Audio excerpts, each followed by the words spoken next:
Surmonter la souffrance par la résilience, comment faire? La résilience, c'est cette capacité que nous avons tous à prendre acte de ce que l'on a vécu et à en tirer des leçons pour ne plus souffrir.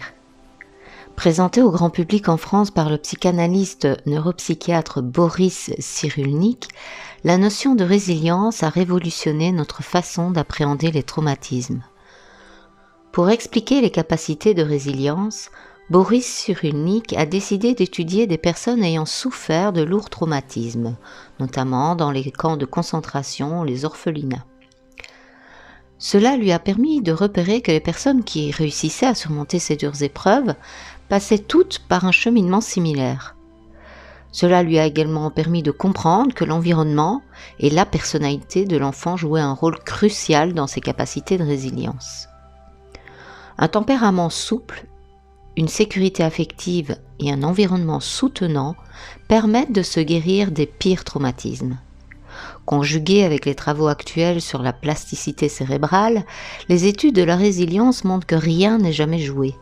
Avec les bons comportements et un environnement adapté, on peut tout surmonter. Boris Cyrulnik a décidé d'étudier les personnes ayant surmonté des épreuves particulièrement difficiles. Mais cela ne signifie pas que certains ont une capacité de résilience que d'autres n'en ont pas. Bien au contraire, cela a permis de comprendre que tout le monde peut être résilient. Ce qui ressort en priorité des travaux de Boris, c'est la grande importance que revêt l'environnement dans un processus de résilience.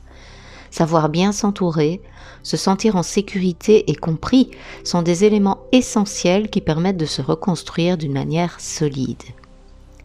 La tristesse et le poids du passé nous poussent souvent à nous enfermer dans notre bulle et à cultiver un besoin de solitude. En étudiant la tristesse, on réalise que ce besoin de solitude est avant tout imputable à un désir de compréhension des choses. En communiquant avec une personne de confiance, on peut mettre de l'ordre dans ses souvenirs, se sentir compris et entouré pour sortir de cette souffrance. La pire erreur à commettre face à un passé douloureux consiste à vouloir l'oublier et le fuir. Savoir s'entourer et communiquer sa souffrance n'a finalement pas d'autre but que d'accepter ce que l'on est, ce que l'on a vécu et ce que l'on veut devenir après cela. Avec un regard d'adulte bienveillant, on peut démêler toutes les émotions qui nous assaillent en rejouant le film de notre vie. En s'aidant de l'autre, il faut oser revenir à son vécu et sur ce qu'il y a inscrit en nous. Avec un regard d'adulte bienveillant, on peut démêler toutes les émotions qui nous assaillent en rejouant le film de notre vie. On apprend, ce faisant, à l'accepter pour rebondir sur la souffrance en la dépassant et non plus en la fouillant.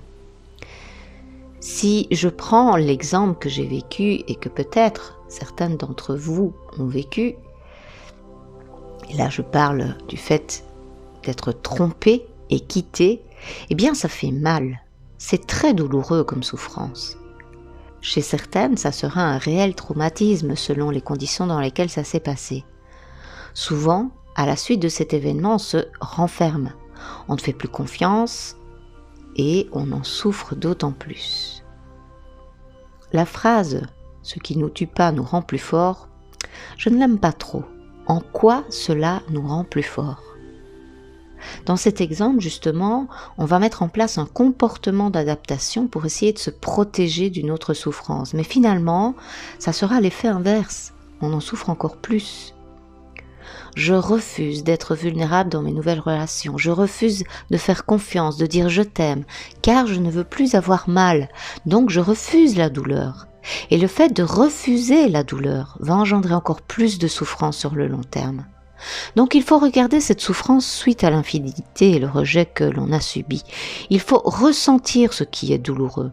Il faut savoir accepter que ça fait partie de la vie aussi et qu'on s'en remet. Faire confiance en la vie, que toute souffrance a une fin. On guérit de tout. Lorsque vous vous blessez, vous coupez, votre corps cicatrise. Ça se fait tout seul, sans que vous n'y pensiez. C'est la magie de la vie. Pour le reste, c'est pareil. Vous pouvez en guérir aussi, en vous faisant aider parfois, Mais le but de ces expériences est de vous apprendre quelque chose sur vous, pour revenir à vous, à votre je, à faire confiance en ayant la foi. Nous avons tous un enfant intérieur qui vit en nous. Il se manifeste à travers nos émotions pour attirer notre attention. Cet enfant a deux facettes. Il y a l'enfant joyeux, espiègle et plein d'énergie, et l'enfant blessé, triste, en colère ou terrassé par la peur. Nous pouvons guérir les blessures de cet enfant intérieur en nous reconnectant à lui pour lui donner tout l'amour et toute l'attention dont il a besoin. Pour se remettre d'un passé douloureux, il faut avoir quelques vérités en tête. Toute blessure peut se soigner. On ne se remet jamais de son passé en le fuyant. On peut affronter son passé et le dépasser en s'aidant des autres et en cherchant le soutien dont on a manqué étant plus jeune. Voir son passé non plus comme une souffrance insurmontable, mais comme le point de départ d'une vie pleine, cohérente et confiante, cela change tout. On comprend alors que l'on est ce que l'on est, que l'on ressent ce que l'on ressent, et qu'il n'y a qu'en acceptant tout cela que l'on peut se bâtir une nouvelle vie cohérente et confiante. Je vous dis à très bientôt, prenez bien soin de vous.